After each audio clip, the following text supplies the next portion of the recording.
Hello everyone, my name is Baron Pike and welcome back. This is episode 5 of the solo group Ironman challenge. I've been going hard at these accounts over the past couple weeks. They've sort of become my main focus as of late, so hopefully you like all the progress that I've been able to accumulate over these past couple weeks. Anyway, let's get right into it. Now my journey this episode began where I left off the last episode, at the Winter Todd's prison. As I'm recording this, I'm currently level 93 firemaking. I've done 405 kill count at the Winter Todd and still haven't received my Tome of Fire, so just know that I went back to Winter Todd at points during this video, but I'm not really going to show any more of that content. Jacobs 2, 3, 4, and 5 all received an easy clue while they were slaying ammonite crabs, and all of those caskets gave me pretty much nothing. So I went ahead and mined some iron ore at the mining guild. On all of the accounts I mined over 2,000 iron ore for about 10k iron ore in total. I want to make 5,000 steel bars and 5,000 iron bars so that I can do some Giant's Foundry on all these accounts. I want to unlock the double ammo mold from the Giant's Foundry on every account so that in the future I can make cannonballs way faster. So now it's time for me to go and mine all the coal I need to make 5,000 steel bars. I've acquired the Varrock Armor 1 to help with mining coal faster. This would have worked on the iron as well, but I kind of just wasn't in the mood to go get this earlier, but I went and did it now. I'm also going to use some Stardust to charge up my ring with 1,000 charges, and this will give me an additional double ore effect from the Celestial Ring. If you guys don't know how that works, the Celestial Ring can allow you to mine double ores. So in the inventory of Jacob 1, I have all of my money and 5,000 iron ore and 5,000 coal ore. I'm going to go to the blast furnace on this account and make 5,000 steel bars. If we look at accounts 2, 3, 4, and 5, they all have 1,250 iron ore and 9 rings of forging. They're going to work on making the 5,000 iron bars. We now have over 5k steel bars and 5k iron bars. I'm actually going to give these all to Jacob 1, and he's going to smith them all into plate bodies, because you can actually use metal armor and equipment in the Giant's Foundry. It doesn't have to be bars, so I'm going to make plate bodies. I am done smithing 1,000 iron plate bodies, 750 steel plate bodies, and 800 mithril plate bodies. The iron and steel plate bodies will go to Giant's Foundry. That should hopefully be enough to get me all the cannonball molds. And these 800 mithril plates I just made because I'm planning on alching them at some point. So if you guys didn't know, you actually can't set up a cannon inside this town of Morton. However, if you walk across the bridge over to where Barrows is, you can set the cannon up over there. So I used the cannon to kill the 5 shades on Jacob 1 during the Shades of Morton quest, and I mainly did this quest for the Herblore XP. So I've been hanging on to this antique lamp. I actually have one of these on every account. This is from the Varrock Easy Diary, and you can only use it on a skill that you have higher than level 30 in, and I don't have over level 30 in Herblore, so what I'm actually going to do is use these herbs that I have in group storage, the Guams, Terramins, Marintils, and Harrowlanders, to get all of the accounts to 30 Herblore so that I can use this lamp. I needed a little additional Herblore XP as I didn't have enough herbs to quite get the level, so I decided to do the Karamja Easy Diary and use the 1000 XP lamp on Herblore. Alright, well, all of the accounts have reached level 30 Herblore, and now that I am level 30, I can use this antique lamp on Herblore and get 2,500 more experience to get me to level 31. So that's awesome. I decided to smash out 49 crafting on Jacob's 2, 3, 4, and 5 so that I can go do Hand in the Sand on all of the accounts. I needed to obtain 5 white berries from the Lava Dragon Isle in Deep Wilderness to do the Hand in the Sand quest.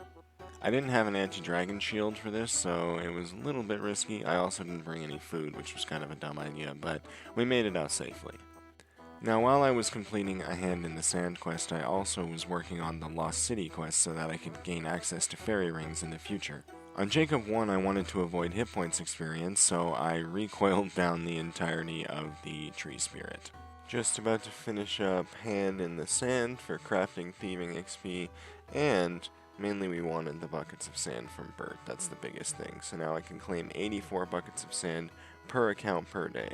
Finally decided to complete Giant's Foundry quest.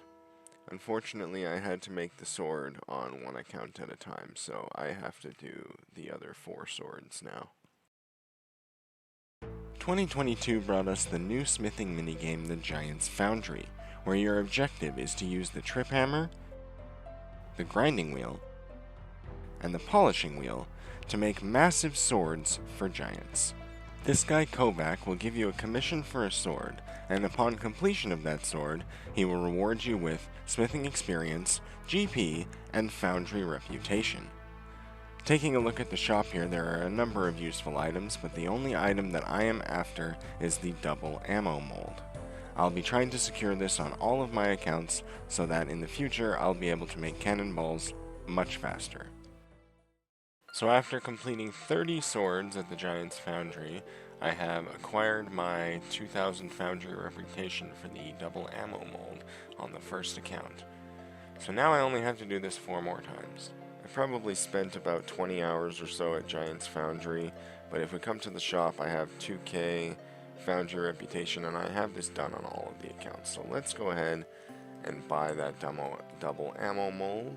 Double ammo mold number 2, double ammo mold number 3, ammo mold number 4, last but not least, ammo mold number 5. Cool.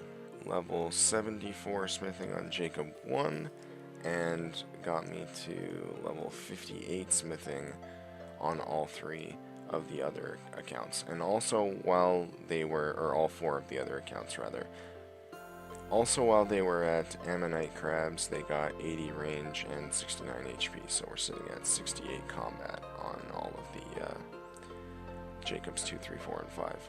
I decided to go do Shiloh Village quest because I wanted access to the Shiloh Village city, so that's done. 53 fishing is actually needed for the Heroes quest, so I just decided to get that done now that I have Shiloh Village unlocked. So for the clan I'm in, we've actually been doing weekly skill challenges among us. This week's weekly skill challenge is mining, so I'm going to take all of the accounts back to the mining guild and probably spend the entire week just mining.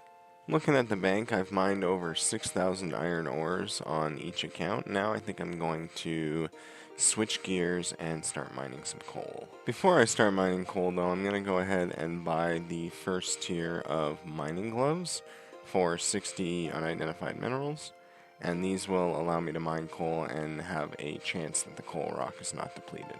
So I'm done mining for a week. This is everything that we've come out of it with. We already had a bunch of gold ore before, but anyways, now I'm going to move on to smithing a bunch of this at the blast furnace on Jacob 1, and then Jacob 2, 3, 4, and 5 are probably going back to Ammonite Crabs. It was at this point that I decided to work on a little side goal. Obtaining the Tome of Fire from Wintertodt is still my main focus. However, I decided to take a break from fire making to train some smithing in hopes to make runite limbs to construct the Rune Crossbow. Most Ironmen just go about killing the crazy archaeologist to get the drop of 2 Rune Crossbows. However, I wanted a full set of 5, so I decided I would just grind out the levels anyways. So a little update on the smithing progress. We made over 12,000 steel bars at the blast furnace, but then I decided to come to Giant's Foundry, and I've actually been doing Giant's Foundry for a while. I'm on 97 swords made, and if we look at the shop here, I have 900 foundry rep to get the last 2 molds, and then I will have all of the molds unlocked, meaning that I can always do the best swords. So little Giant's Foundry update. I've made 1.8 mil so far. I've used up all the iron and steel plate bodies that I had. Little Giant's Foundry update. We're at level 82 smithing, 100k from level 83, so that's like an hour doing mithril and steel alloy. If I come to the shop, I actually have over 8,000 foundry rep, so I think I'm gonna get the smith's tunic and the smith's trousers, and then I'll work on the other 2 pieces over time as well. Damn, that actually looks pretty baller. We're now level 85 smithing. If we come look at the shop here, I have all of the foundry rep I need to get the last 2 pieces of the outfit. So I'm just going to go ahead and grab a pair of smith's boots and a pair of smith's gloves. There we go. Alright, we're going to go ahead and hand in this sword, and this sword will give us level 87 smithing. That's pretty big, that's pretty big. And the reason that that's big is that if we come to this and go to Rune, you need level 91 to make Rune Crossbow limbs right here. A Kovacs Grog, which you can purchase from the shop here. I'm going to go ahead and buy one of these Grogs. This will give you a +4 smithing boost, so I can use this to boost to 91 and make some rune limbs, which I will promptly then have to turn into Rune Crossbows for my ranging accounts. Alright, we got ourselves our Grog, our 5 runite bars. Let's go ahead and drink our Kovacs Grog and make the rune limbs. Oh, this is faster too because I have the outfit.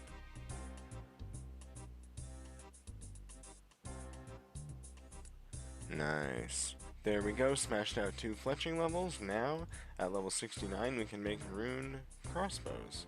Alright, we've got all the necessary ingredients. We just need to fletch 5 yew crossbow stocks. Then we combine the yew stocks and the... Oh, I need a hammer, what? Then we combine the yew stock with the rune limbs to make a unstrung runite crossbow. And then we use the crossbow string on the unstrung crossbow to make a rune crossbow.